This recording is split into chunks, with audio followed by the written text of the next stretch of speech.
चलो बैठ जा बैठ जा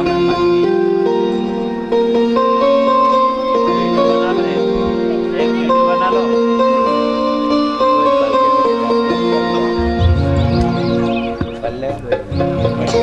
दूसरा कहीं वीडियो बनाना तो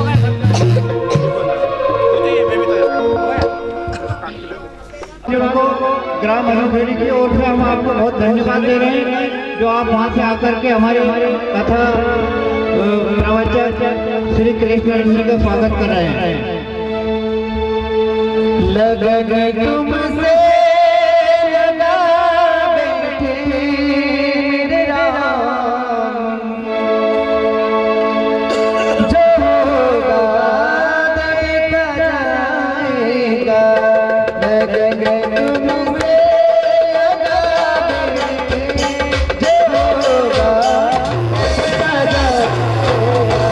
लग तुमसे लगा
क्यों कैमरा लेके आया कि नहीं फोटो वाला नहीं लाया।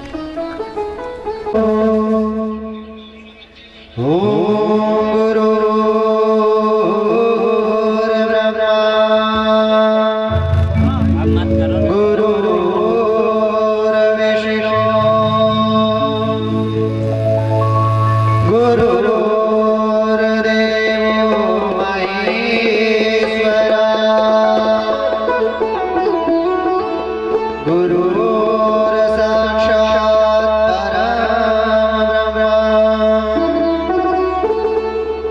तस्मै श्री गुरवे नमः। अखंड मंडलाकारं व्यापदेन चराचरं तदवदं दर्शितं मे। तस्मै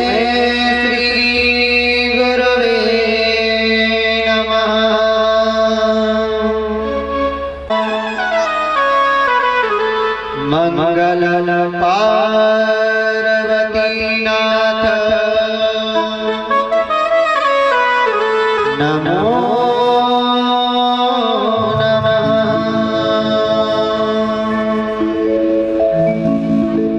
विनायक गुरुर्भानु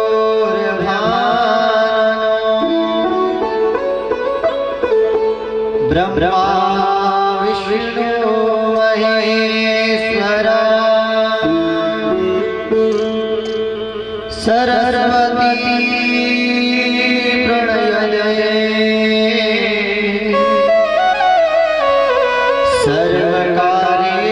सर्वकार्येषु सर्वदा। हनुमान अंजनी सुनो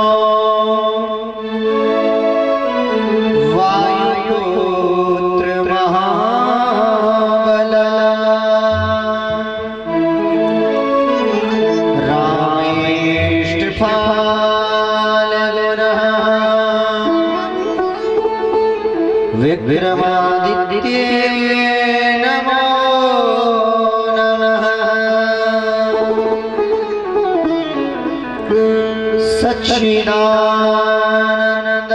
सच्चिदानन्दरूपाय विश्वपत्यादिहेतवे तापत्रेण विनाशाय श्रीकृष्णाय वयं नमः कृष्णाय वासुदेवाय हरे परमात्मने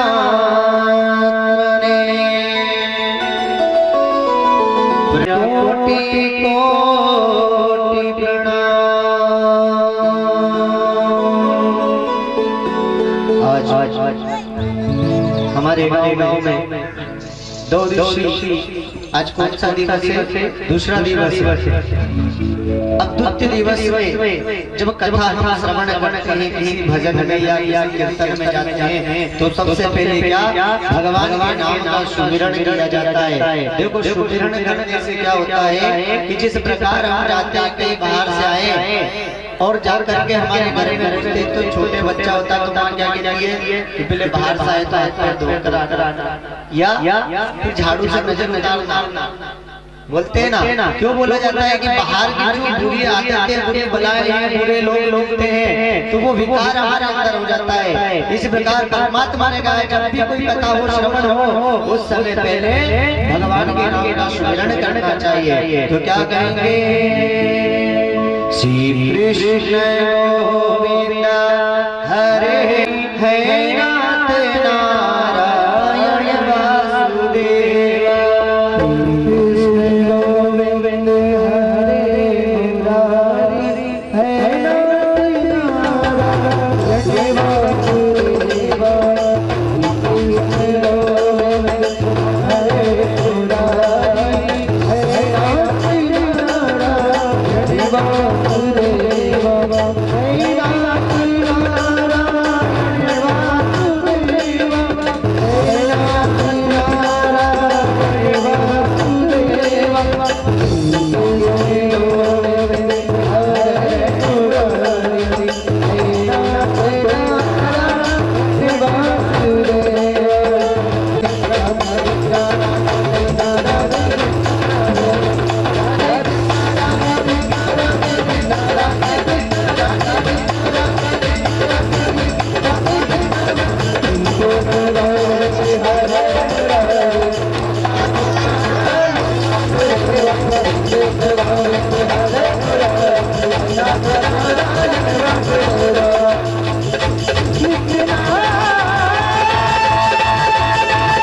बताया गया है। देखिएगा कि सत्संग क्या है। हम सत्संग करेंगे। सत्संग दो प्रकार का होता है।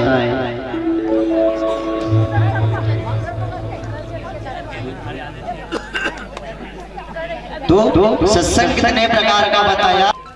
संगत बैठने से सुधार देती है और संगत बिगाड़ देती है। तो यह जो ज्ञान है यह कथा हमें क्या सिखाती है? मेरे मर्यादा पुरुषोत्तम श्री राम के उस चरित्र उस वर्णन पे चलना हमें सिखाता है। लेकिन हम उस पर नहीं चलते हैं, क्योंकि ध्यान रखना संत महापुरुष भी कहते हैं किसकी संगत में बैठो? संत की संगत में बैठो। जो संत की संगत में बैठ जाता है उसे परमात्मा मिल जाता है। लेकिन हम संत की संगत में नहीं बैठते हैं। संत को क्या घर छोड़ने में मजा नहीं आता है। लोग महात्मा क्यों बनते हैं? क्योंकि उन्हें परमात्मा से लगन लग जाती है, भगवान से लगन लग जाती है, वो इस मोह माया से दूर चल जाता है। क्योंकि देखिए, अगर मोह माया अगर है तो वो संसार को नहीं छोड़ पाएगा, वो कहाँ उस माया में उलझ जाएगा। और जो माया से दूर हो गया वो कहाँ चला जाएगा? परमात्मा के धाम में, परमात्मा की लगन में लग जाएगा। क्योंकि लगन अगर परमात्मा से लग गई तो समझना कि भव सागर से बेड़ा पार हो गया। लेकिन आज का आदमी क्या है? चिंता में जी रहा है, चिंता लगी हुई है। तो चिंता क्या है? चिंता जिस आदमी को लग जाती है वो जीते जी मर जाता है।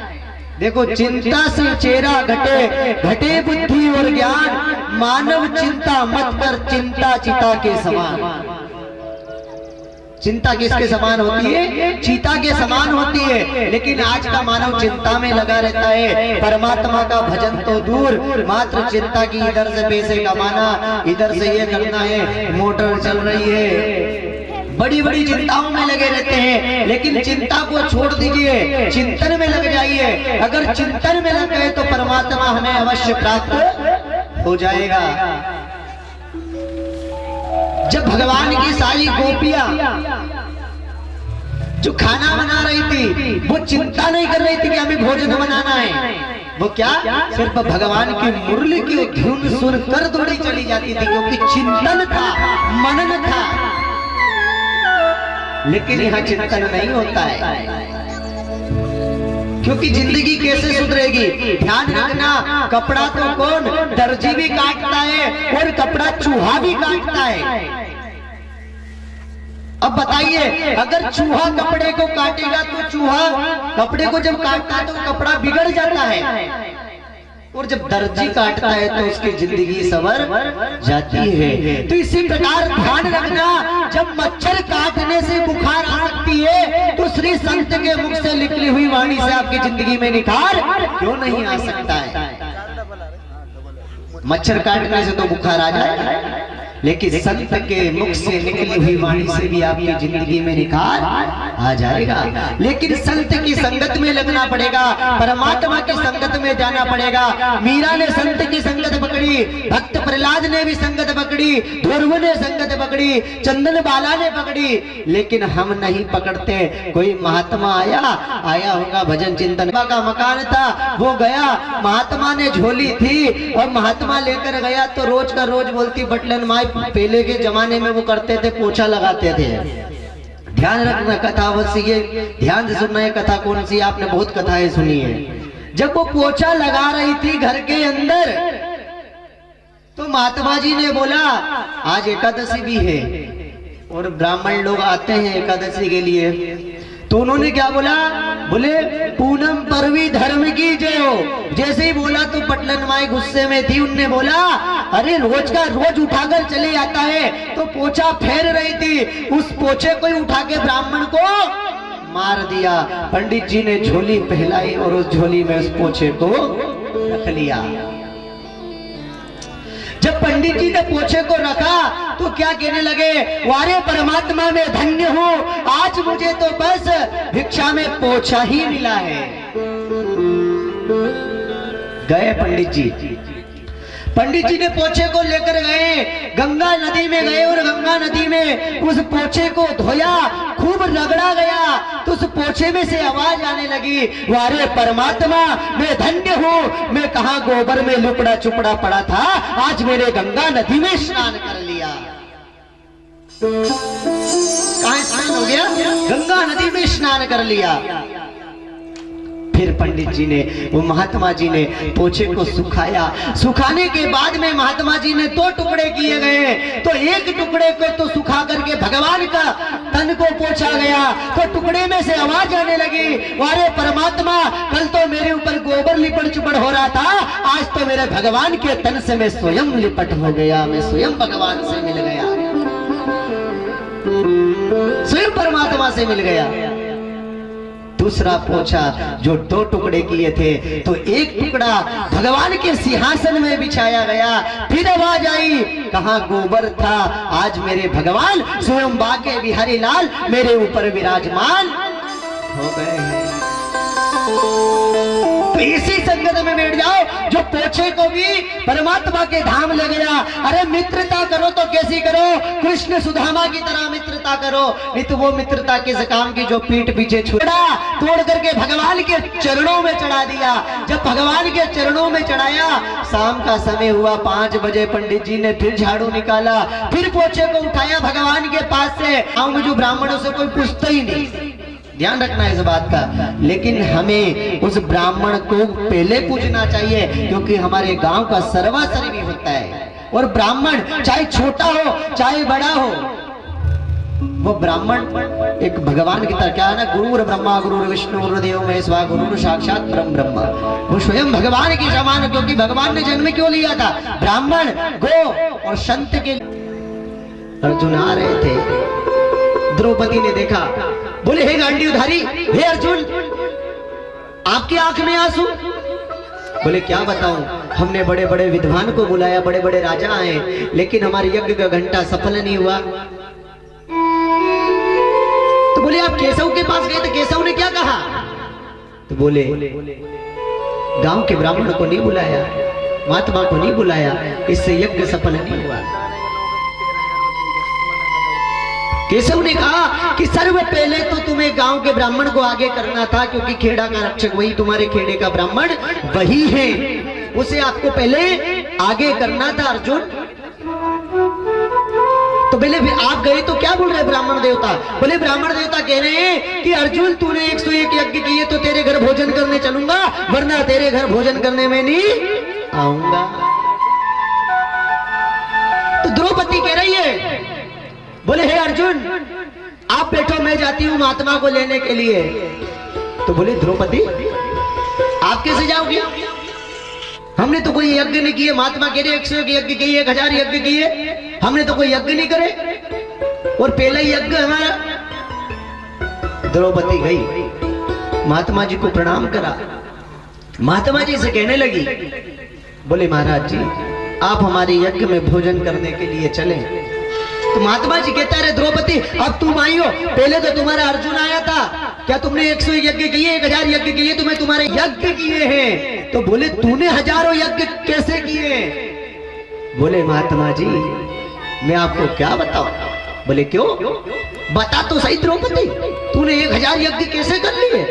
जब अर्जुन तेरे यहाँ रहने वाला उसने यज्ञ नहीं करे, वो केशव ने नहीं करे, बड़े बड़े महात्माएं उन्होंने नहीं करे, तूने कैसे किया? तो द्रौपदी ने कहा महात्मा जी सुनिए, संत मिलन को चालिए तज माया अभिमान, जो जो पगियागे धरो सो कोटि यज्ञ समान। बोले महात्मा जी मैं आपसे मिलने के लिए आई, और जो जो पग मैंने आगे धरा था वो सो कोटि यज्ञ के समान हो गया है। मैंने सब माया वाया तज दी, मैंने चप्पल भी नहीं पहनी, उबाने पैर गई थी मिलने के लिए द्रौपदी।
देखिए याद रखिए, किस किस की बन गई, मीरा की बन गई, सबरी की बना ली थी, है ना। अब ऐसे भी भक्त हुए जिन्होंने संत के संग में लगने से बन जाती है, तो हमें भी बनाना चाहिए। हम कथा में बैठे हैं तो ऐसा नहीं बैठना चाहिए चुपचाप के गुरुजी गा रहे हैं बैठे, दोनों हाथ उठाना चाहिए। मैंने कल भी कहा था कि जो भजनों में ताली ना बजाता है उसे अगले जन्म में घर घर जाकर ताली बजाना पड़ती है, क्योंकि भगवान ने हाथ दिए, क्यों दिए? भगवान के भजनों में ताली बजा सको, भगवान का नाम मुख से ले सको, आंखों से भगवान को देख सको। तो क्या दोनों हाथ उठाकर कहेंगे, रेला की बन गई, ध्रुव की बन गई, रेला की बन गई, ध्रुव की बन गई, नारायण गुण गाई रे, तेरी अच्छी बनेगी, नारायण गुण गाई रे, तेरी अच्छी बनेगी, बनेगी तेरी बनेगी, अच्छी बनेगी, अच्छी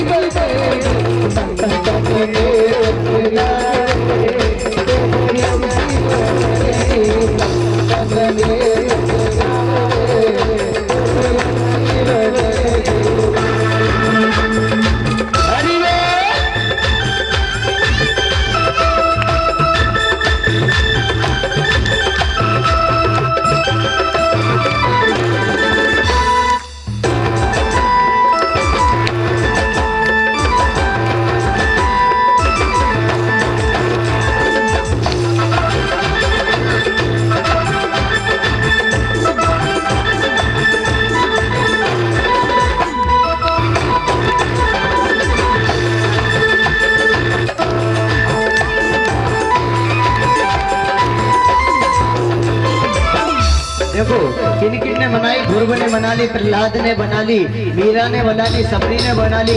और भी ऐसे भक्त हुए हैं जिन्होंने संत के संगत में बैठने से अपना जीवन सुधार लिया, जो स्वयं संत बन गए हैं। देखो संत की संगत में जाने से क्या होता है, परमात्मा मिल जाता है।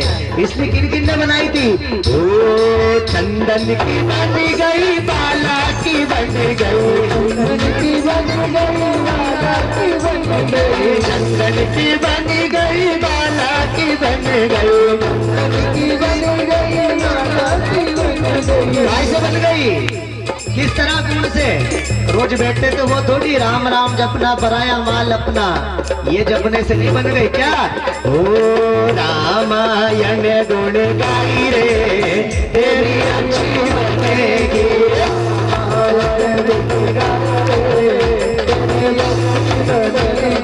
अच्छी बनेगी, तेरी बिगड़ी बनेगी, अच्छी बनेगी, तेरी बिगड़ी बनेगी।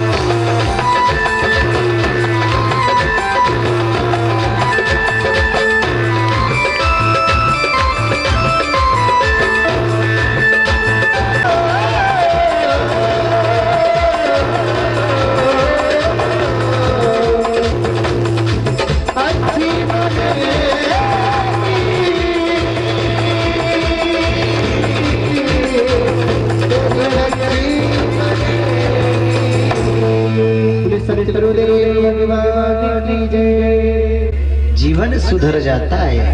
इसका बंद करो, ये गर्राई को, इसको भी ठेस चढ़ गया है। तो संत की संगत में बैठने से जीवन सुधर जाता है। देखिए आग लगी आकाश में, जर जर गिर रहे अंगार, और संत ना होते जगत में तो जल जाता सारा संसार। अगर संत नहीं होते तो आज हम इस भक्ति में थोड़ी डूबते, क्योंकि ये संत का ही तो प्रभाव है, संत की तो वाणी है। संत समाधि में बैठे हुए हैं, संत भगवान का भजन कर रहे हैं। डाकू घर में घुस आया तो क्या कह रहे हैं, संत तो समाधि में लगे, भगवान से लगन लगी है। डाकू चोरी करने आया तो महात्मा जी कह रहे हैं, बोले भाई सुन तो सही। बोले क्या? तू चोरी करने आया? चोरी करने तो आया है, तू मेरे घर का पूरा धन ले जाना, मेरी झोपड़ी का पूरा धन ले जाना, लेकिन मैं जिस गोदड़ी के ऊपर बैठ करके कथा कर रहा हूँ, जिस गोदड़ी पे मैं भगवान का नाम जप रहा हूँ, इसको मत उठाना।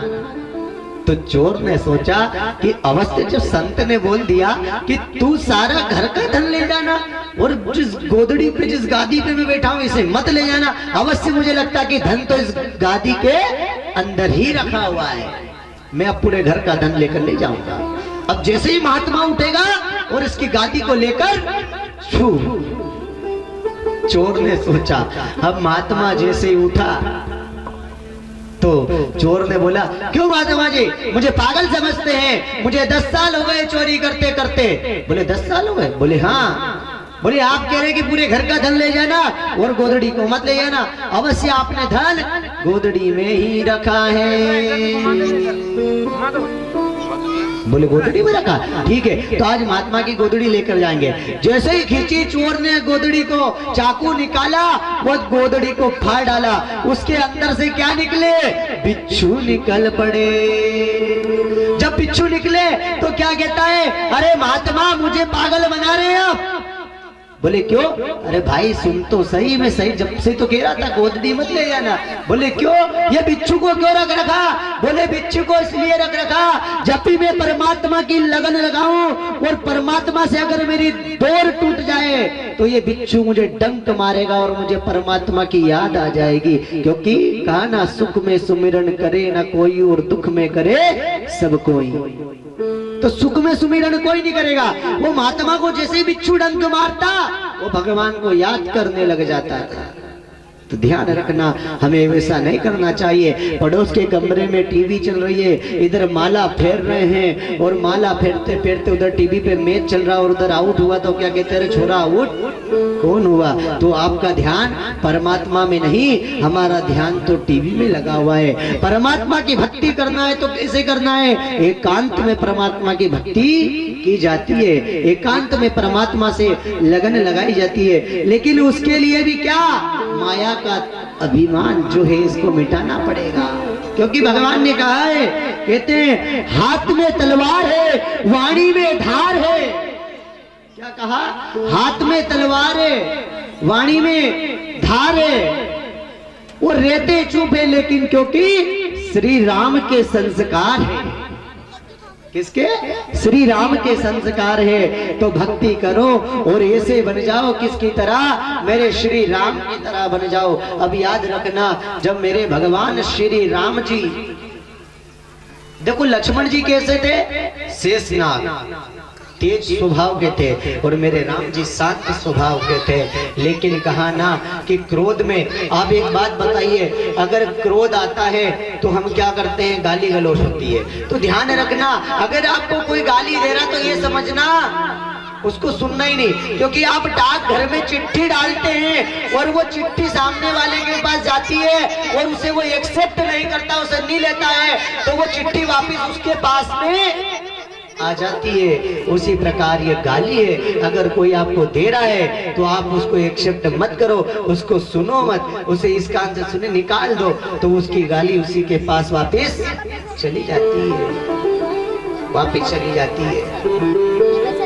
नहीं तो ऐसा नहीं उसने हमारे घर में आग लगाई तो हम उसके घर को भी जला दें, ऐसे ही होता है। एक ने गाली बकी, शाम को आया दारू पी के बताऊंगा कैसे गाली बक दी, यही होता है। तो इसलिए कहा कि क्रोध को तज दो, क्योंकि महात्मा के घर, ध्यान रखना, महात्मा जी समाधि में बैठे हैं, भगवान का कीर्तन कर रहे, वेश्या के घर में नाच गाना चल रहा था। और जब वेश्या के घर नाच गाना चल रहा तो क्या कह रही है? अरे इस संत की झोपड़ी को जला दो, इसकी झोपड़ी में दिन रात ये भगवान का नाम जपता है। तो वेश्या के यार थे, जब वेश्या के यार आए और वेश्या ने कहा जाओ इस महात्मा की झोपड़ी को जला दो, तो महात्मा की झोपड़ी में आग लगा दी गई। जब कोई क्या हुआ? कहा था कल भी कि जिसका हाथ मेरे परमात्मा ने पकड़ लिया उसका कोई बाल बाका नहीं कर सकता। महात्मा जी की झोपड़ी में आग लगाई वेश्या के यारों ने। जब मेरे कन्हैया की ऐसी हवा चलने लगी कि वो आग जा करके वेश्या की झोपड़ी में लग गई और वेश्या की सारी झोपड़ी जल गई। जब वेश्या की झोपड़ी चली, वेश्या आई, क्यों रे महात्मा तूने मेरी झोपड़ी को जलाया? तो महात्मा जी कहते हैं क्या कहा कि देख तेरे यार ने मेरी झोपड़ी जलाई और मेरे यार ने तेरी झोपड़ी जला दी। मैं तो उठा ही नहीं, मैं तो परमात्मा की भक्ति में था, मेरे यारों ने तेरी झोपड़ी जला दी। तो याद रखना, आप बेटे हैं, सेन भगत गया था, सेन भगत जब राजा के बाल संवारने जाता था तो उसको भी संत की भक्ति लग गई थी। अब संत की भक्ति लगी तो कैसी लगी कि याद रखना, जब महात्मा जी गुजरे, सेन भगत उधर से आया तो मुझे राजा के बाल संवारने जाना था, क्योंकि राजा तो फांसी पे चढ़ा देगा, राजा तो मार देगा अगर राजा के यहाँ नहीं गया तो। सेन भगत ने सोचा, महात्मा जी ने पूछा क्यों पटेलवा का मकान किधर है? बोले गांव में चले जाओ। तो बोले हमें भोजन करना है। तो सेन भगत ने घर से आटा लाया। ध्यान रखना आज एकादशी भी है, आज क्या है? एकादशी भी। अब महात्मा जी जब आए तो कि महात्मा जी मेरे घर ही भोजन कर लो। अब सेन भगत सब शुद्ध बुद्ध भूल गया और उन महात्मा को टिक्कड़ बना करके खिलाने लगा।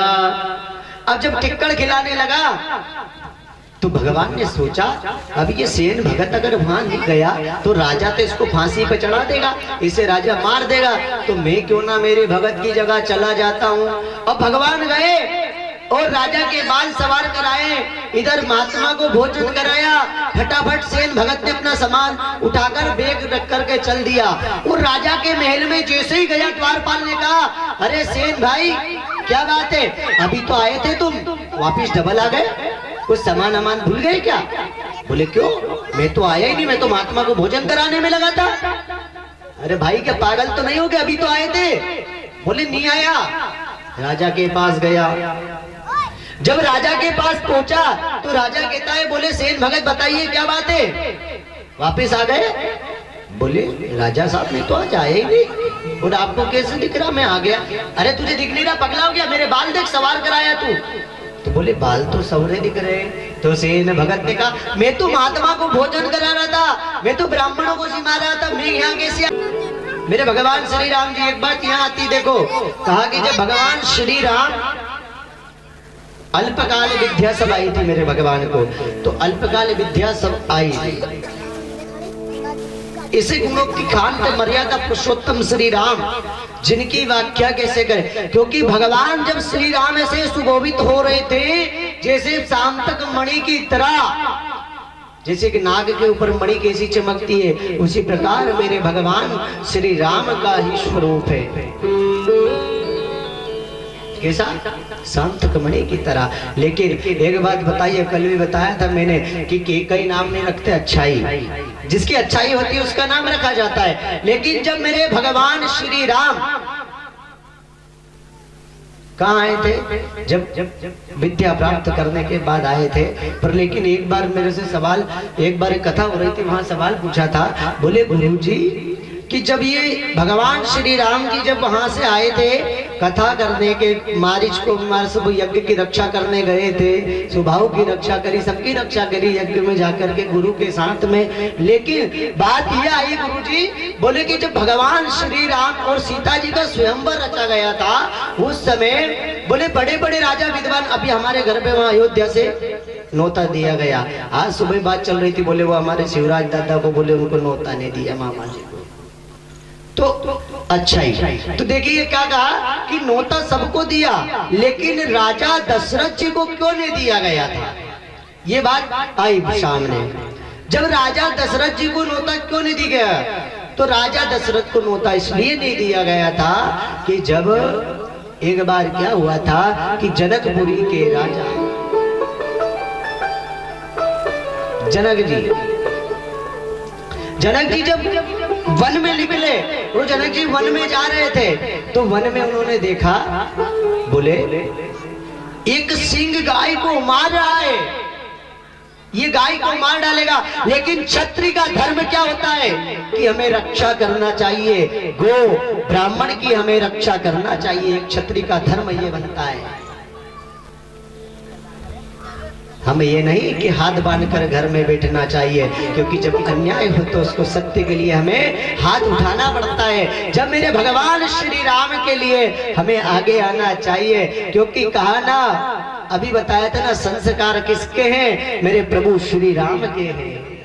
हाथ में तलवार है, वाणी में धार है। शांत क्यों बैठे? क्योंकि मेरे प्रभु श्री राम के संस्कार है, क्योंकि हमारे क्षत्रिय का धर्म है कि हमें ब्राह्मणों की सेवा करना चाहिए, हमें ब्राह्मणों की रक्षा करना चाहिए। अन्याय हो तो उस पर हमें विजय प्राप्त कराना, अन्याय नहीं होने देना है। क्योंकि जब जनक जी ने देखा कि गाय को सिंह मार देगा, तो उन्होंने बाण उठाया और जैसे ही तीर चाप चढ़ाई और चलाया, तो वो तीर जाकर के सिंह को नहीं लगा, वो जाकर गाय को लग गया। अब देखिए विधाता का खेल कैसा है। वो तीर किसको लगा? गाय को जाकर लग गया। राजा दशरथ जी हंसू, मैं क्षत्रिय और मेरे द्वारा इतना बड़ा पाप कर्म हो गया, मैं एक राजा महाराज हूं, मेरे द्वारा ऐसा कर्म हो गया। तो सेनापति कहता है, आप जिसकी राजधानी में खड़े हैं, वो राजधानी किसकी है? राजा दशरथ की है। अब राजा दशरथ जी के पास जाइए, राजा दशरथ जी से पूछिए, उनको समाचार तो दीजिए। जनक जी बैठे शोका दूर करने लगे। सेनापति गया, सेनापति ने महाराज जी को जाकर के प्रणाम किया और कहा, बोले महाराज जी, हमारे राजा जनक जी जब वन में निकले थे तो उन्होंने देखा कि एक सिंह गाय को मार रहा था, और उन्होंने गाय की रक्षा के लिए उस सिंह को मारना चाहा, लेकिन विधाता का खेल ऐसा। तो राजा दशरथ कहते हैं, मैं क्या करूं? मुझे तो अभी समय नहीं है, मुझे तो बाहर जाना है, सभा में जाना है। क्या कह रहे? मुझे सभा में जाना है। लेकिन कहते सेनापति को ले जाओ। सेनापति गया, सेनापति के मन में विचार आया, तो कई सभा में जाना पड़ा, तो मेरी पुत्री को तो मैं शूद्र के साथ विवाह नहीं कर सकता, क्योंकि वो शूद्र था सेनापति, और शूद्र ने जब गाय को जिंदा कर दी तो शूद्र धनुष को क्यों नहीं भंग कर सकता है? जब इतना पावर रखता है कि जो गाय जिंदा खड़ा कर दी है, तो वो धनुष नहीं तोड़ सकता वहां का शूद्र। इसलिए उनको नोता नहीं दिया गया था। किसे दिया गया था? गुरु को। जब गुरु के साथ में मेरे भगवान जब नोता दिया, तो कौन मेरे भगवान आए? तो कैसे सुशोभित है? शांतक मणि जैसे चमकती एक सूर्य के समान प्रकाशवान होती है, वैसे मेरे भगवान श्री राम का स्वरूप है। वाम भाग इधर कौन? साथ में लक्ष्मण जी, सो शेष नाग वाले, जिनका गुस्सा कंट्रोल नहीं होता। ध्यान रखना, जब सांप फुकार देता है तो हम काले हो जाते हैं, सांवले पड़ जाते हैं। अगर सांप फुकार देता है, वो तो शेष नाग है। कौन? लक्ष्मण जी शेष नाग है। जब गुरु को नोता मिला, गुरु के साथ में आए, तो ऐसे सुशोभित हो रहे। एक तरफ गुरु चल रहे हैं, एक तरफ लक्ष्मण जी, बीच में मेरे राम जी चले आ रहे हैं, सुशोभित हो रहा है। ऐसे सुंदर शोभायमान।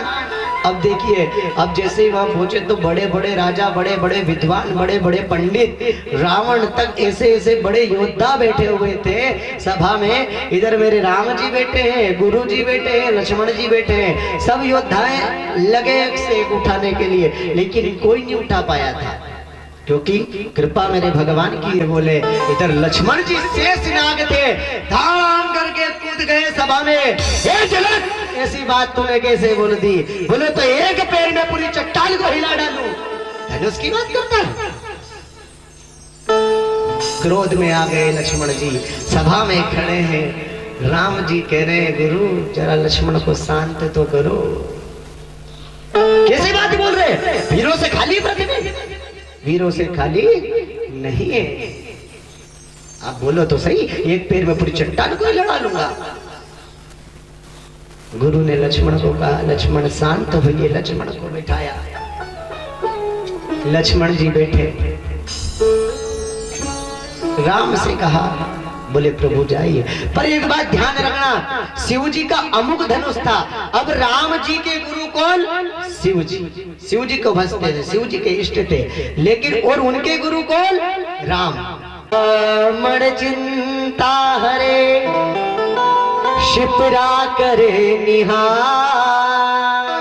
शिप्रा जी में जाके स्नान करेंगे, फिर ऊपर घाटी चढ़ेंगे। क्या कहते हैं कि शिप्रा जी करे निहार, माहर सीती दया करे और रक्षा करे महाकाल। अब जाते हैं, चिंतामन गणेश के दर्शन हुए, फिर वहां से शिप्रा जी में स्नान किया, राम घाट ऊपर चढ़े तो महर्षि का दर्शन किया और मेरे बाबा महाकाल। देखिए मेरे बाबा की आंखों में आग है, कंठ में जहर है, फिर भी भक्तों को अमृत लुटाते हैं। बाबा भोलेनाथ भक्तों को अमृत लुटाते हैं। एक बार पार्वती जी कह रही, भगवान से लड़ रही, क्यों प्रभु? बोले सब लोग तुमको भोला भोला कहते हैं और मेरे भगत दिन रात मंदिर में आते और तुम उनको कुछ देते ही नहीं। बोले पार्वती देख, तेरा भगत आता तो है, ये पूरा अंधा है। बोले क्यों? मैं देता हूँ, तेरा भगत लेता नहीं है।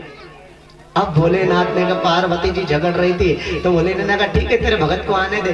भगत जैसे ही आया, भगत को देने लगे भगवान। भगवान ने सोने के आभूषण बना करके एक बोरी बांध करके रोड पे डाल दी।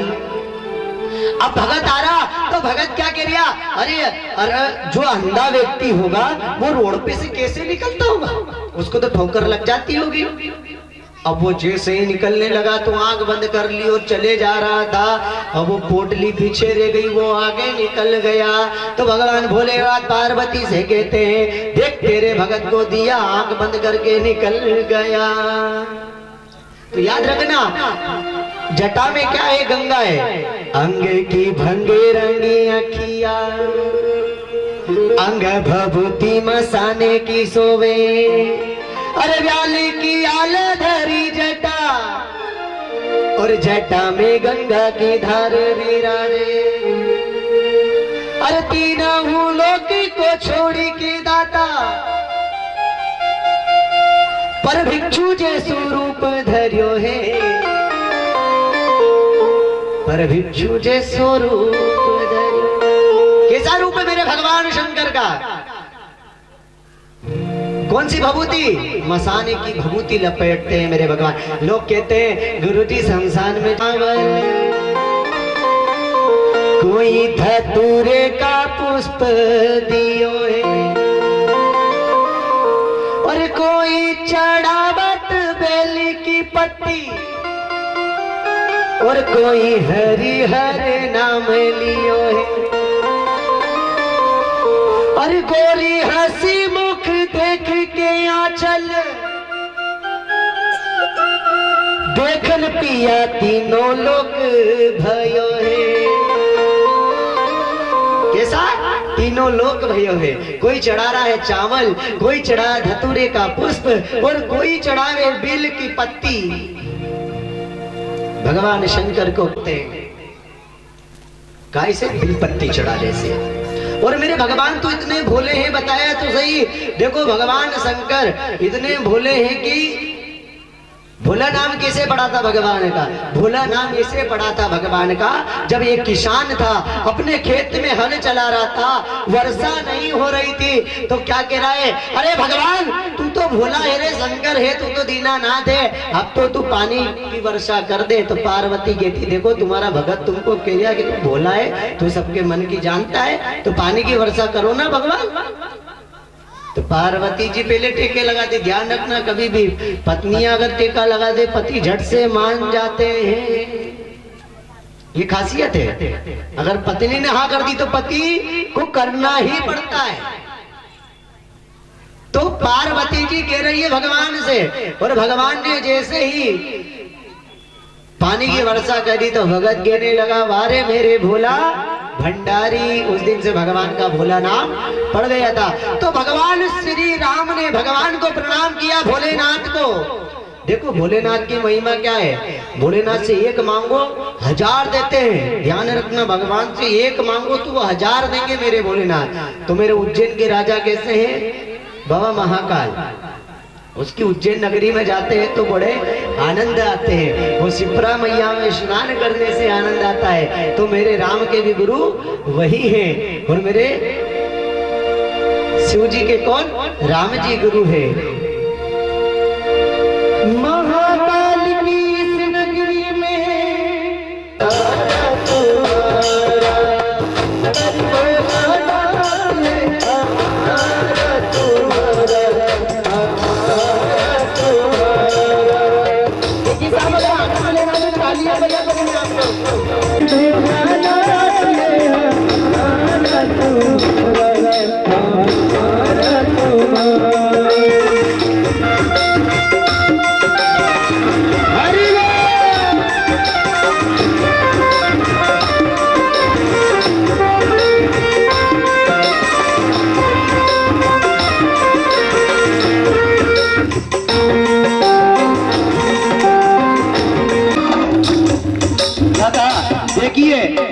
महाकाल का भजन चल रहा और महाकाल का युग चल रहा है। अभी फिलहाल में किसका? बाबा महाकाल का ही युग है। जिधर देखो उधर युग किसका है? सुबह से देख तो जल किसको चढ़ाते हैं? बाबा महाकाल को।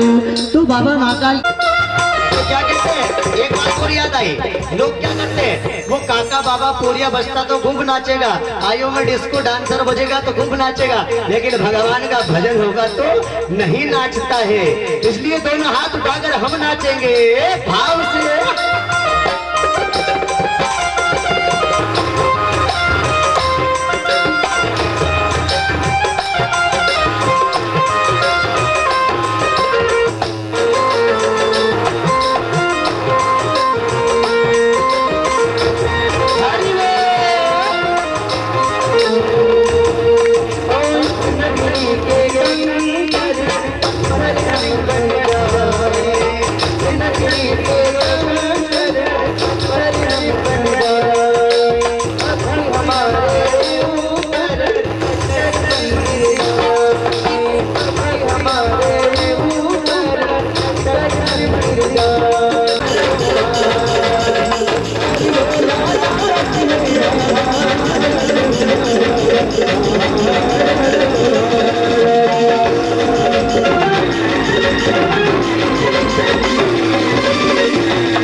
अभी बताए ना, अंग की भंग रंगे अखी अंग भभूति मसाले की सो।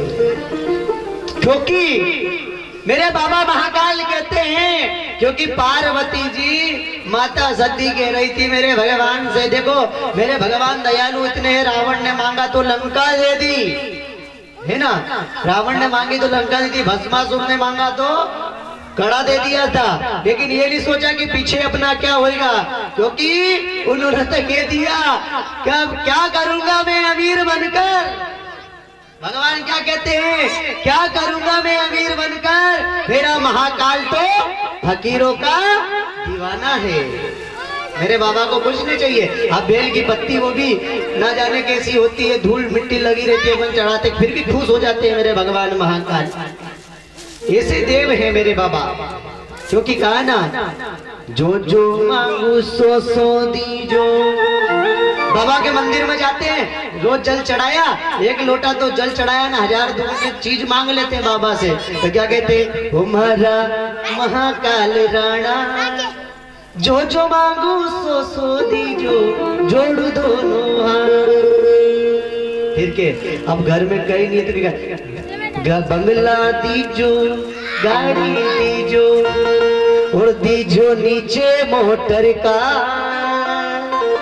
तुम्हारा महाकाल भगवान। फिर कह रही भगवान ने बंगला दे दिया, गाड़ी दे दी, सब कुछ दे दिया, फिर कहती है बेटा दीजो, बउआ दीजो। हम फिर के एक और रहेगा साथ में, कहीं के पोता दीजो सा। अरे बाबा के मंदिर में जा रहे हैं, बाबा महाकाल के पास में, तो देखिए बाबा महाकाल तो फकीरों का दीवाना है, फिर भी अमृत लुटा रहा है, तो हमें तो बाबा के भजन में उठना चाहिए।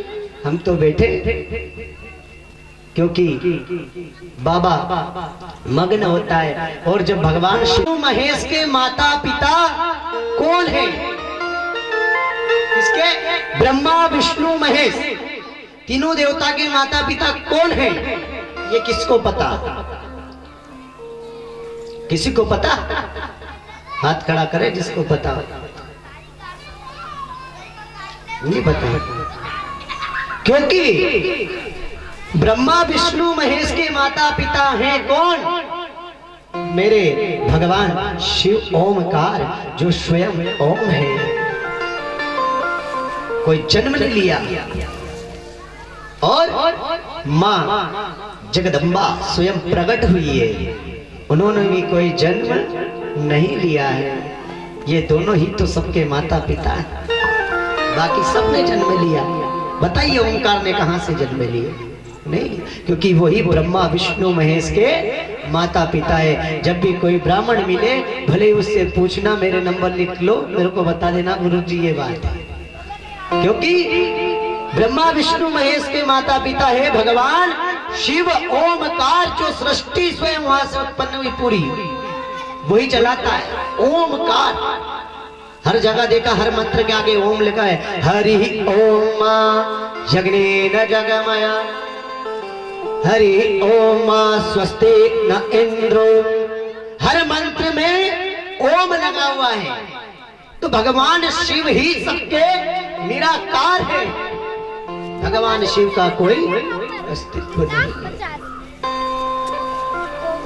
लेकिन अब भगवान में देखो, पार्वती जी बैठी, तो एक बार क्या हुआ, जब पार्वती जी और भगवान भोलेनाथ में झगड़ा हो गया।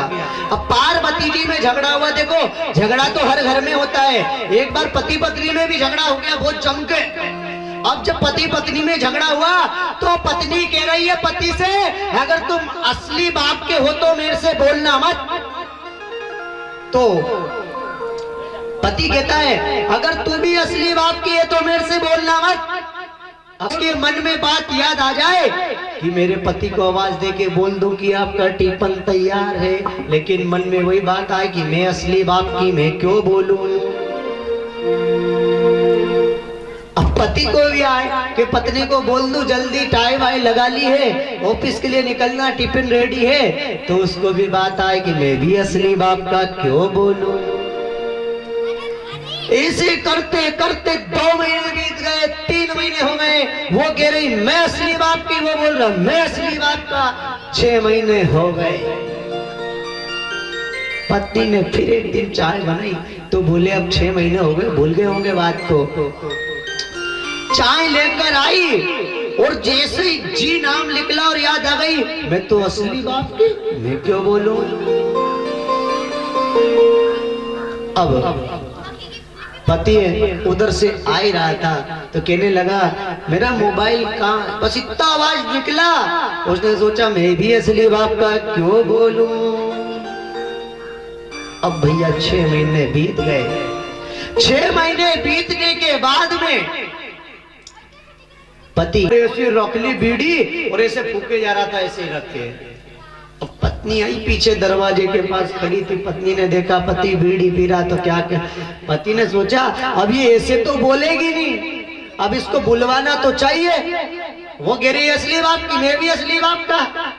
अब ऐसे बीड़ी पी रहा था, पीछे का कोना कुर्ता का था, ऐसे बीड़ी से लगा लिया। अब बीड़ी से कुर्ता लगाया और ऐसे रख दिया। अब कुर्ता जल रहा था, धुआं निकल रहा था। पत्नी आई, गेट के पास खड़ी हो गई, उसने भी कुर्ता देख लिया जलते हुए और ऐसे मुंह कर लिया टेढ़ा। अब पत्नी ने टेढ़ा मुंह करा तो क्या बोल रही है, वही से टेढ़ा मुंह करके बोले किसी का कुर्ता जले तो मैं क्या करूं। क्या कह रही है, बोले किसी का कुर्ता जले तो मैं क्या करूं। पति ने झट से उठा और कुर्ते को बुझाया, बोले यही तो चाहता था कि पहले तू बोले। क्या चाहता था कि पहले तू बोले। तो ध्यान रखना ऐसा झगड़ा हमें नहीं करना चाहिए, क्योंकि झगड़े से क्या होता है, विनाश होता है। मैंने कल भी बताया था कि कलयुग आ रहा था तो राजा परीक्षित ने उनको क्या दिया था, स्थान, जुआ, शराब, सोना, सट्टा। आप सोना पहनते हैं, सोने की बेचे ने, अरे सोना क्यों पहनो, पहनो तो मेरे हरि के नाम की माला पहनो, तुलसी की कंठी पहनो, तुलसी की माला पहनो। उस सोने को क्या पहनते हो जो तुम्हारा काल बसा पड़ा हो, जिसमें आपका काल हो, उस सोने को क्या पहनना, पहनो तो क्या पहनो, मेरे हरि के नाम की माला पहनो। सोना पहन के, अब सोने में, जुए में, शराब में दिया, पर ध्यान रखना क्योंकि शराब से घर बिगड़ जाता है, इस बात का ध्यान रखना। कल भी बताया था कि शराबी के ऊपर कुत्ते भी नहीं भुगते हैं। शराबी ने कुएं में चांद देखा, फिर भी समझ में नहीं आया। फिर एक शराबी, अब वो गुआड़े में भैंस बंदी थी। अब बताइए, शराबी शराब पीकर आया, गुआड़े में भैंस बंदी हुई है और खूब नशे में दूध चले जा रहा है। इधर से देखा तो वहीं गोबर पड़ा हुआ था, उस गोबर पे जैसे ही शराबी का पैर रखाया और वो गिरा तो उसके हाथ में भैंस की पूंछ आ गई। तो बोले, क्यों री काजल की मम्मी, रोज तो 2 चोटी करती थी, आज एक ही चोटी करी। क्या बोलता शराबी, बोले क्यों काजल की मम्मी रोज 2 चोटी करती है, आज एक ही चोटी करी तूने। पर कौन बताए कि शराब के नशे में घर बिगड़ता है, क्योंकि शराब पी कर आया था, सूदी नहीं है, अपनों की सुध खो देता है। ध्यान रखना, शराब नहीं पीना चाहिए, क्योंकि हम गुटखा पाउच खाते हैं। ये काय से उत्पन्न हुआ, जब समुद्र मंथन हुआ था तो समुद्र मंथन में एक गाय उत्पन्न हुई थी, और वो गाय भी, जब गाय ने कोलाहल जहर पिया था, उससे वो गाय नष्ट हुई थी। और उस गाय का जो खून जहां भी गिरा था, जहां जहां खून गिरा था, उसके उस खून के द्वारा ये तंबाकू की उत्पत्ति हुई है। और इस तंबाकू में इतना नेगेटिव भरा है कि आप ध्यान रखना, किसी के ऊपर भी आप थूक दोगे ना, पेड़ पौधे पे छोटा सा, वो मुरझा जाएगा। तंबाकू बहुत गलत चीज है, इसे नहीं खाना चाहिए, क्योंकि आप एक छोटे से पेड़ के अगर भी आपने थूक दिया तो वो मुरझा जाता है। इतना उसके अंदर नेगेटिव, क्या बोलते हैं उसको, नेगेटिव क्या बोलते हैं भैया, पढ़ा लिखे नहीं हम,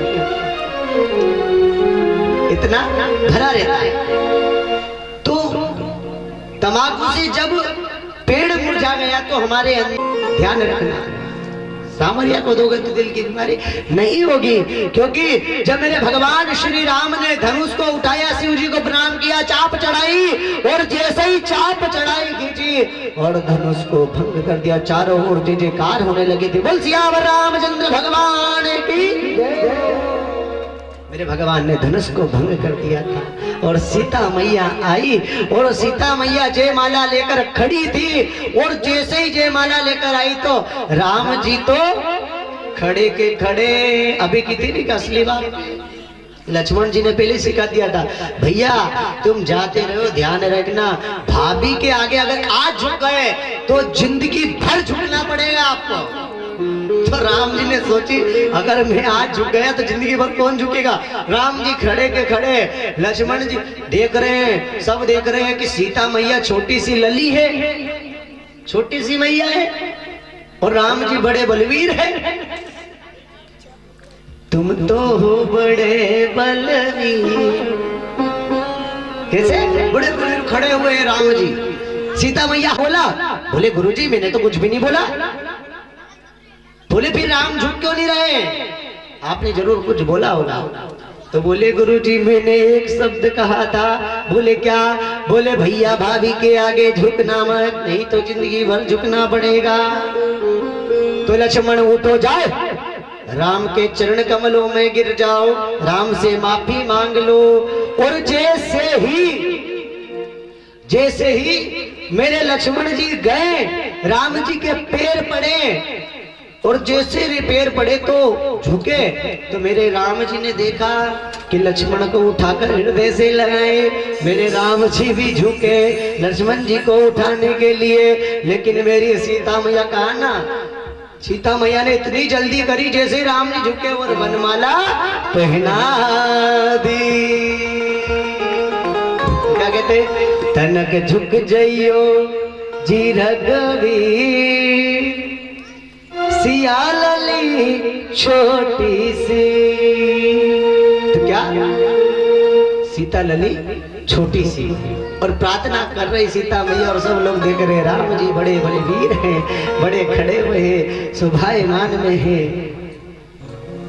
अब देखो शादी में खूब नचे लेकिन भगवान की शादी में नहीं नचेंगे, उसमें भी नचेंगे।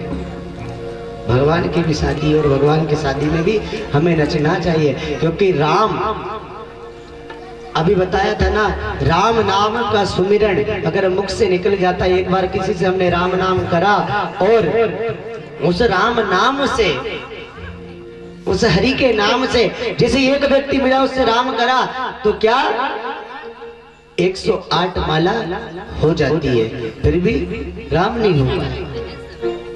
तो क्या कहते हैं, हो राम नाम बोलो मन हरे राम बोलो रे, राम नाम बोलो मन हरे राम बोलो रे, राम बोलो मन हरे राम बोलो रे,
लेकिन भक्ति को सहन करने वाला चाहिए।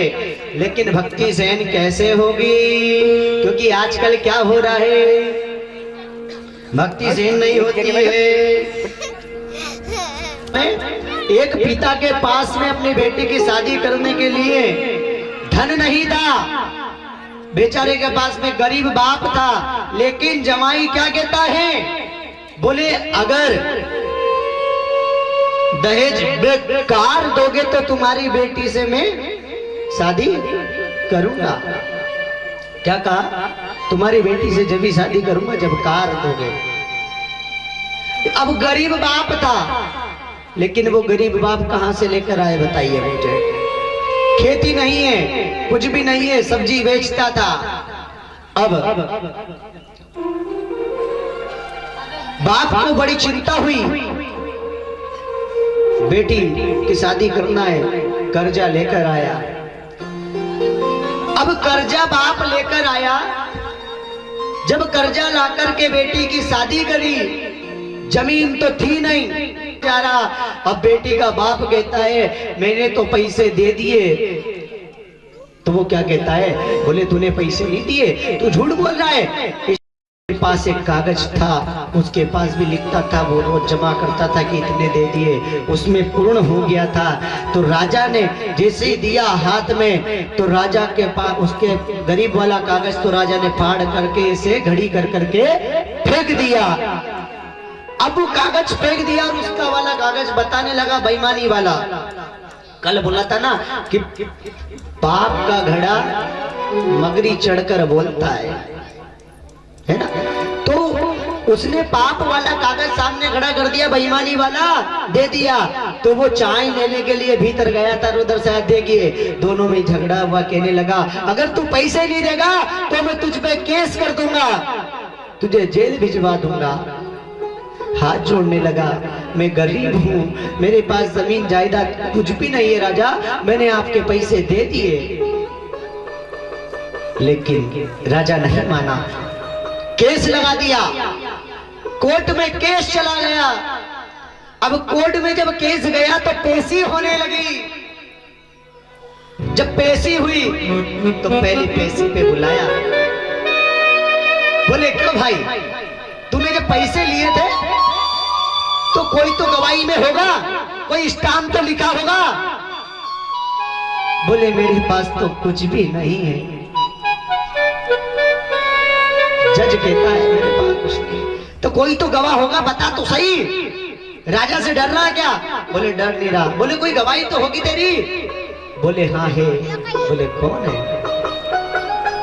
हमारे यहाँ एक बिहारी लाल है, हमारे गांव में एक बिहारी लाल है, वो इसके गवाह हैं, उनके सामने पैसे लिए थे। बिहारी लाल के सामने जज ने लिख दिया कि बिहारी लाल को अगली पेशी पे बुलाया जाए। अब अगली पेशी पे बिहारी लाल को बुलाया, बिहारी लाल नहीं आए, दूसरी पेशी में नहीं आए, तीसरी में नहीं आए। अब फिर एक नोटिस निकाला और नोटिस में नाम दिया बिहारी लाल को तत्काल कोर्ट में खड़ा किया जाए। अब कोर्ट का संतरी पुलिस वाला गया, वो डाक लेकर के गया गांव में। कहने लगा भाई इस गांव में कोई बिहारी लाल का व्यक्ति रहता है तो बिहारी लाल को सुबह कोर्ट में उपस्थित किया जाए। तो पंडित जी मुस्कुराए, वारे भगवान धन्य है, आजकल लोग भगवान को कोर्ट में भी खड़े करने लग गए। क्या कह रहे? बोले भगवान को भी कोर्ट में खड़े हो गए। गए भगवान के पास में, रख दिया, सुबह जल्दी नहा धो लेना, तैयार हो जाना, कोर्ट में जाना है। पंडित जी ने नोता रखा तो भगवान ट्राई कर रहे, कपड़े पहन रहे। बोले क्या धोती कुर्ता पहन के जाऊं या पेन से टाई लगा के जाऊं? पंडित जी से पूछ रहे, दोनों की वार्तालाप चल रही। तो बोले प्रभु एक बात बताइए, आपको गवाही देने के लिए भक्त लोगों ने घर तो घर मंदिर में, आपको तो कोर्ट में खड़ा कर दिया, अब क्या करे? भगवान कोर्ट में गए, बोले बिहारी लाल हाजिर हो। अब बिहारी लाल जी गए और मेरे भगवान श्याम सुंदर बाके बिहारी जाकर कोर्ट में खड़े हो गए। इधर उस गरीब बाप के आंख में से आंसू निकला जा रहा था, उसकी आंख से आंसू गिर रहे थे।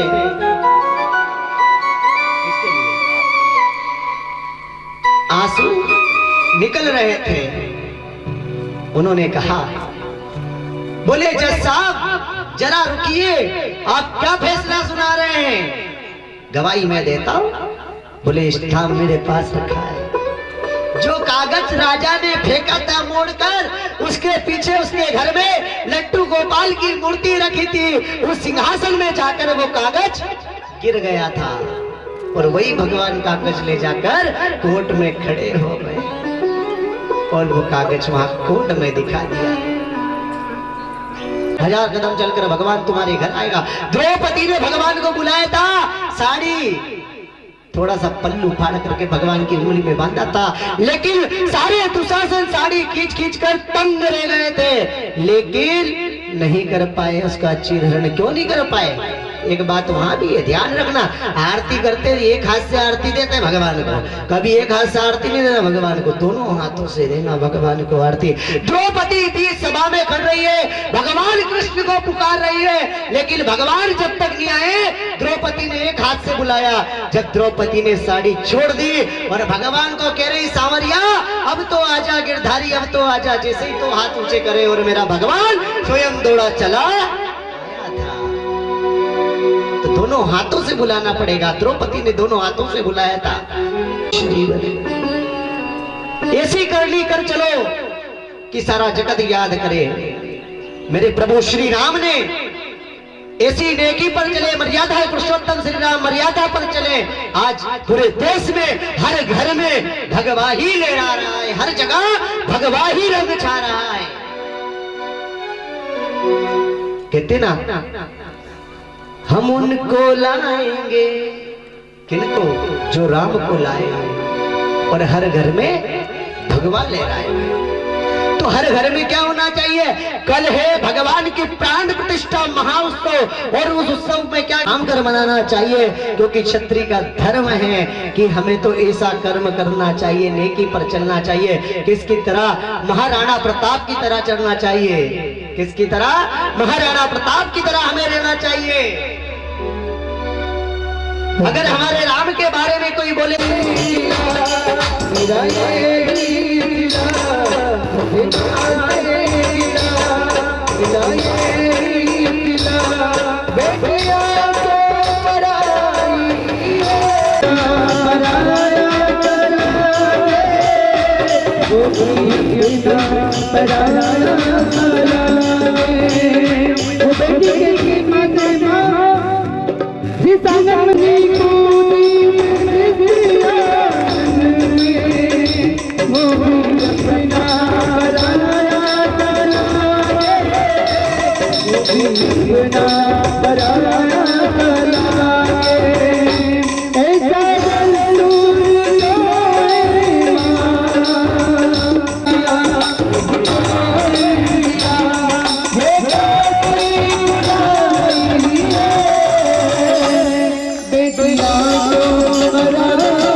कर दूं, लेकिन वो तो पहले ही सोचती है कि कब इनका काला मुंह करके भग जाऊं। तो ऐसे संस्कारों से बचाइए। मोबाइल हमें नहीं देना चाहिए। ये तो आजकल क्या होता है, सुबह उठते ही पहले के लोग पृथ्वी माता को प्रणाम करते थे, पहले पृथ्वी को प्रणाम किया जाता था, अब पृथ्वी को प्रणाम नहीं, अब तो ओम जय मोबाइल देवा,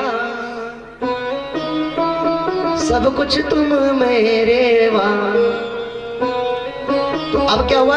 पृथ्वी को प्रणाम नहीं कर रहे हैं, अब सुबह उठे पहले मोबाइल को ही देखा जाता है। तो ऐसे पुत्र से तो भला मर जाना, ऐसे पुत्र को जन्म कभी नहीं देना, क्योंकि पुत्र है भी तो दुख है और नी है तो भी दुख है। आत्मदेव ब्राह्मण को दुख है, आत्मदेव ब्राह्मण निकल गए और सोच रहे कि मेरे घर पुत्र हो, पुत्र की इच्छा के लिए मरने गए, और पुत्र जब आया तो कैसा? बैठ के यहाँ से लाया, बहुत बड़ी कथा है, ब्राह्मण ने फल दिया हुआ तो दंगी हुआ, फिर उधर भी मरना पड़ा, जंगल छोड़ के भक्ति करने जाना पड़ा। इसलिए नहीं, क्योंकि कलयुग आ गया। सिया राम कह गए थे मंदिर सूना रहेगा, भरी रहेगी मधुशाला, पिता के संग भरी सभा नाचेगी घर की बाला,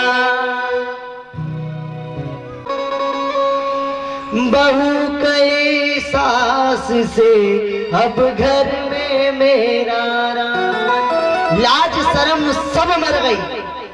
देख रहे हैं हम, जमाने में सब निकल के में देखते हैं, जाते हैं टीवी में देख रहे हैं, मोबाइल में देख रहे हैं, सारी लाज शर्म मर गई। अरे पुत्री को जन्म दो तो कैसी पुत्री को दो? रानी लक्ष्मीबाई की तरह पुत्री को जन्म दो जो स्वयं की रक्षा कर सके। ऐसी पुत्री को क्या जन्म दो? अब पुत्री कॉलेज में पढ़ रही है, बाप पिता को मालूम नहीं, माँ को मालूम नहीं कि कहाँ जा रही है। एक बार एक पुत्री ने प्रेम कर लिया, प्रसन्न प्रेम हो गया। जब पुत्री को प्रेम हुआ तो कुछ दिन हो गए, 1 साल बीत गया, 2 साल बीत गया, कॉलेज जा रही थी, कॉलेज में लड़के से प्रेम हो गया।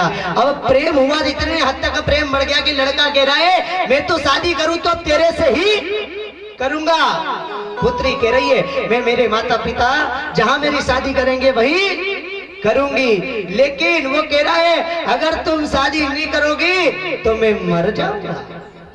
अरे औलाद, जिस माँ ने तुझे 9 महीने तक गर्भ में पाला, जिस माँ ने तुझे कंधों पर बैठाया, कड़ियों में बैठाकर तुझे ये संसार दिखाया, जिस पिता ने तुझे अपने कंधों पर बैठाकर संसार को दिखाया, आज तूने उसकी लाज नहीं रखी और एक बच्ची के पुत्री के लिए तू मरने चला एक प्रेम में।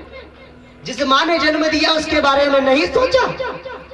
अब बताइए, कई माँ ने तो पाला था 9 महीने, उसकी सेवा नहीं करी, लेकिन प्यार में मरने के लिए चल दिया।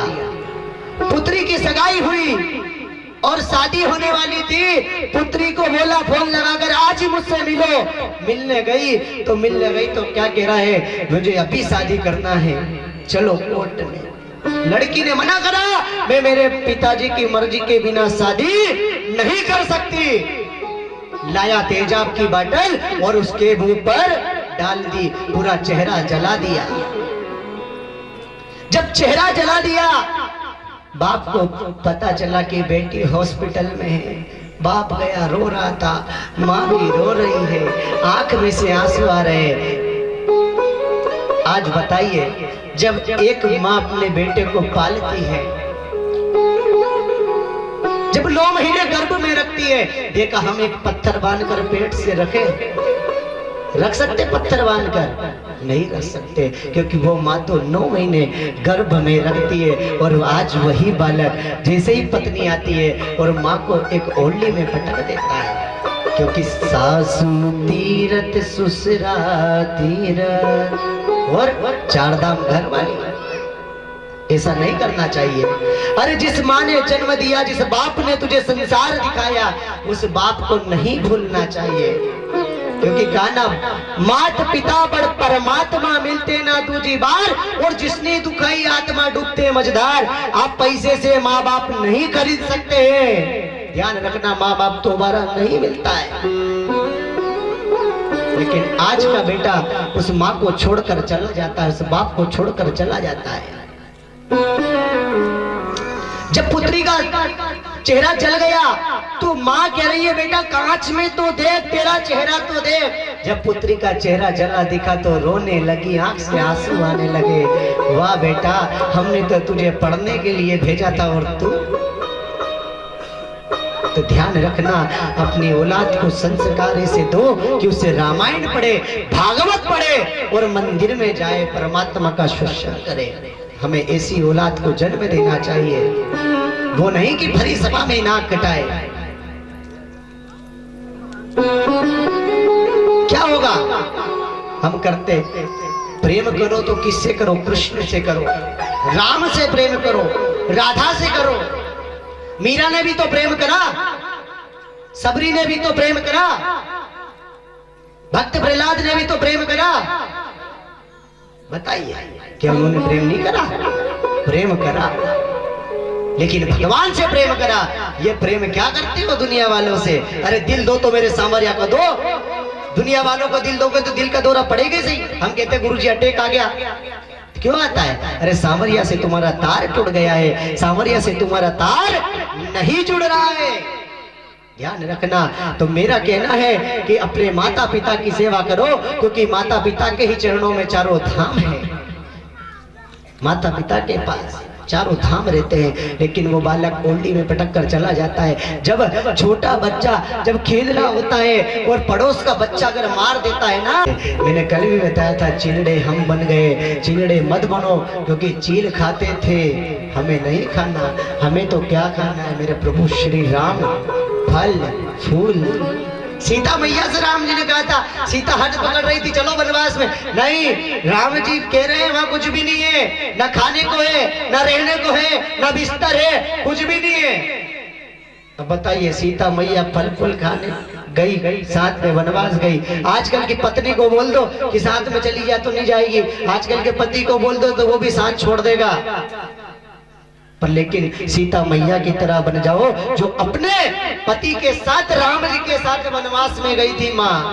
भैया कैसे लक्ष्मण जैसे बन जाओ। नहीं तो आजकल के भाई भाई तो थोड़ी सी जमीन के पीछे मर जाते हैं, कट जाते हैं। ऐसे क्या बनना, बनो तो क्या बनो, मेरे राम लक्ष्मण और सीता की तरह बन जाओ जो जगत में पूजा रहे हैं। आज हम खुद देख रहे हैं पूरे देश में हर जगह भगवा लहरा रहा। तो किस वजह से? ये संत महात्मा की देन है, क्योंकि महात्मा अगर ना होते तो जल जाता संसार। तो क्या कहते हैं, बड़े भाव से कहा गया है, ओ मेरा तार हरि से जोड़े कि ऐसा कोई संत मिले। मेरा तार हरि से जोड़े कि ऐसा कोई संत मिले। मेरा तार प्रभु से जोड़े कि ऐसा कोई संत मिले। मेरा तार प्रभु से जोड़े कि ऐसा कोई संत मिले। मेरा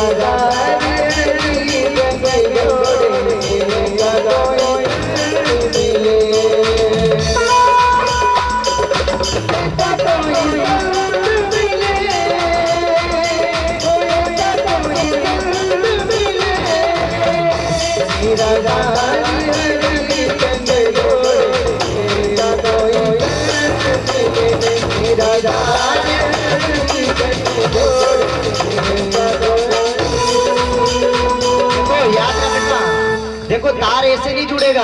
आज तो लास्ट दिवस है, खाली मात्र शेष आधा घंटा 1 घंटा बचा होगा कथा का, इसके बाद कथा समापन हो जाएगी। तो तार ऐसे जुड़ने वाला थोड़ी है। भगवान ने तो हाथ दिए जो कि ताली बजा सको, पैर दिए जो नाच सको। ये नहीं कि पैर दिए कि मधुशाला में जाना है शराब पीने कि झगड़े में अगर कोई नचैया आ जाता तो भी देखने जाते, उसके साथ भी नाचने लग जाते। भगवान ने हाथ दिए तो क्या लट उठाने के लिए नहीं दिए, भगवान ने ताली बजाने के लिए दिए। तो दोनों हाथ उठाकर भगवान को संत तार जोड़ देंगे, भगवान से मिलाएंगे।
तो संत की संगत में लगना चाहिए, संत से, क्योंकि ऐसे संत में लग जाओ जो परमात्मा से आपको मिला दे।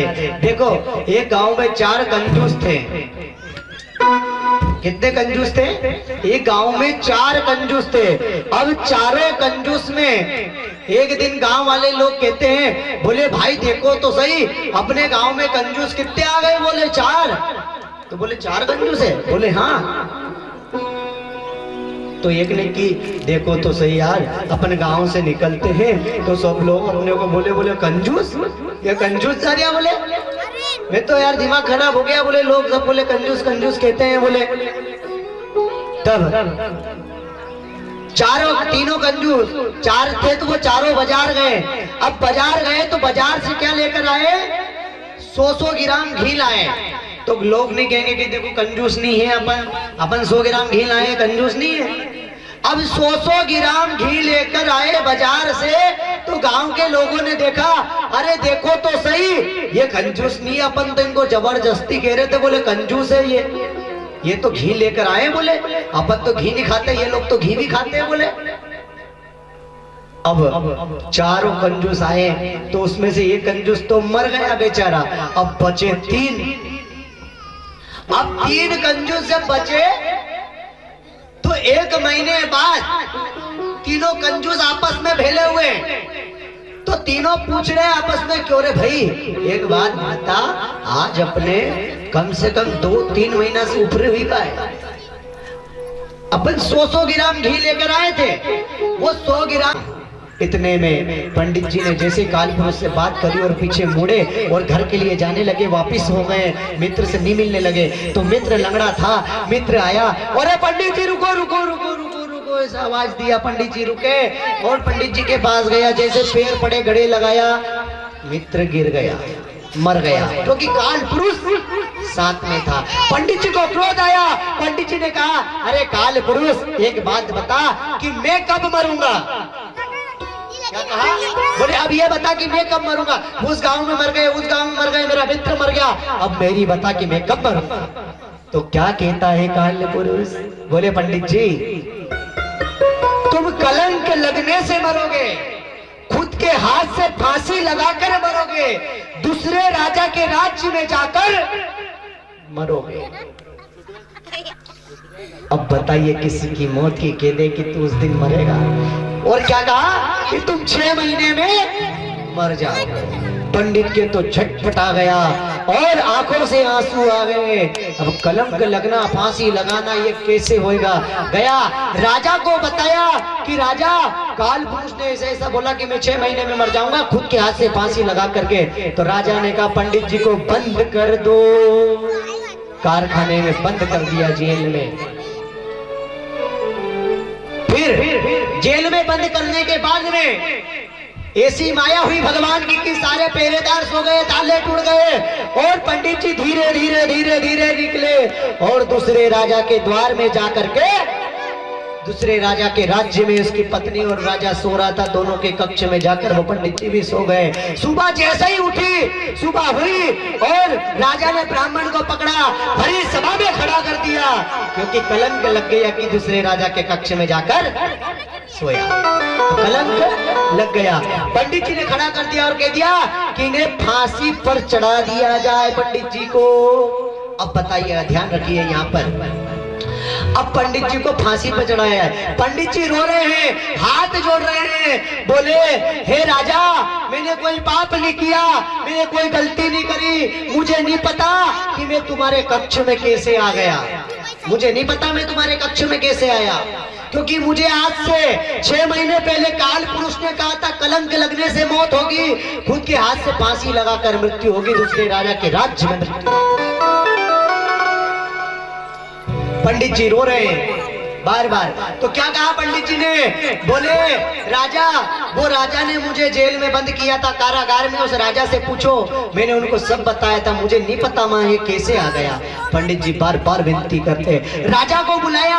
अब राजा को बुलाकर लाकर यहाँ खड़ा किया तो राजा ने कहा, बोले बात तो सही है कि 6 महीने पहले इनको ऐसी बात बोल दी थी। तो राजा क्या कहे, अब मैंने तो आदेश कर दिया कि इसको फांसी पे चढ़ाया जाए, क्योंकि रघुकुल रीत सदा चली आई, प्राण जाय पर बचन न जाए। अब राजा का प्रण निकल गया।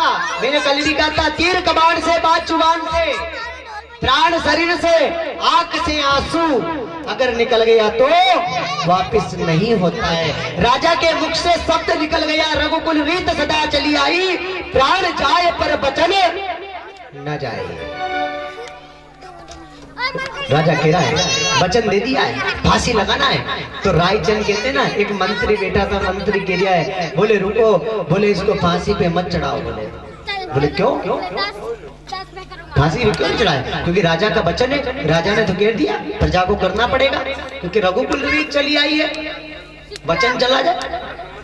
तो पंडित जी जैसे ही खड़े हुए, कच्चा सूत लाया गया और कह दिया पंडित जी से, बोले महाराज ये कच्चा सूत की फांसी बनाओ और खुद के हाथ से अपने गले में डाल लो।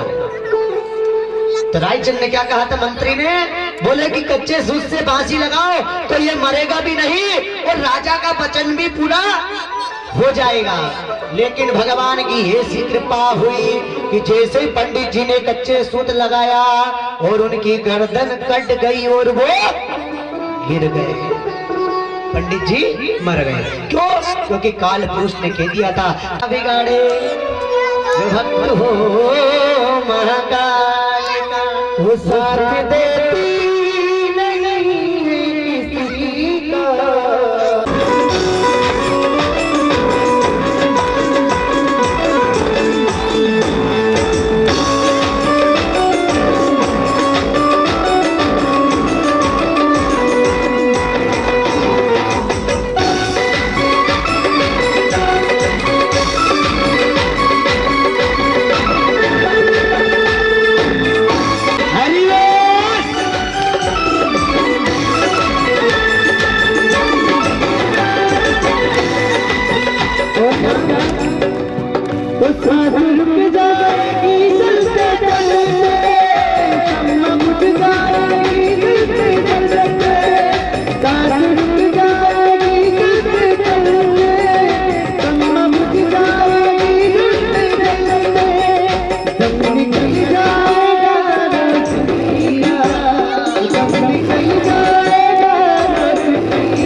देव ने हर घर में अलग लगाई है, तो ऐसे देव कवाजा धाम फुटरा से पधारे, उनके लिए एक भजन गाएंगे। क्या कहेंगे? ओ भगत ने बुलाया रे, गोविंद आया पावना पावना,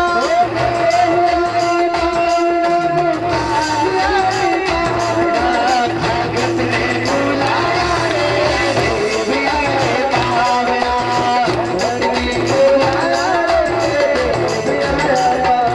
पावना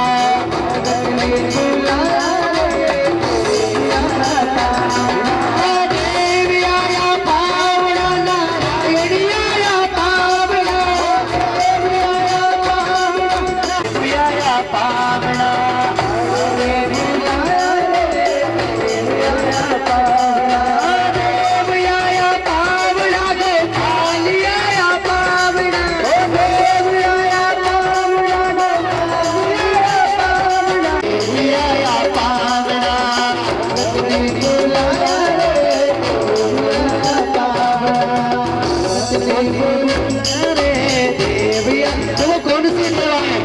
बांझ के घर पालना। वो मेरे भारत का बच्चा जय श्री राम बोलेगा।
प्रचोदयः ॐ नारायणाय च विद्मः वासुदेवाय च धीमहि तन्नो विष्णु प्रचोदयः ॐ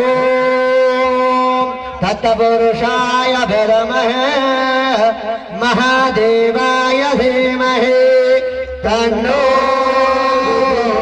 प्रचोदयात्।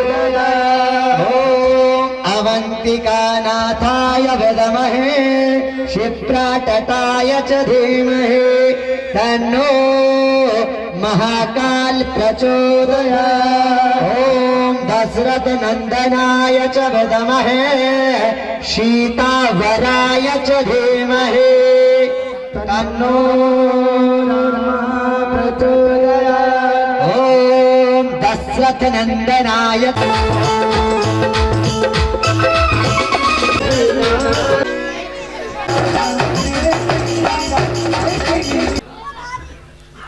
देखो बेटे भाषा बता दूं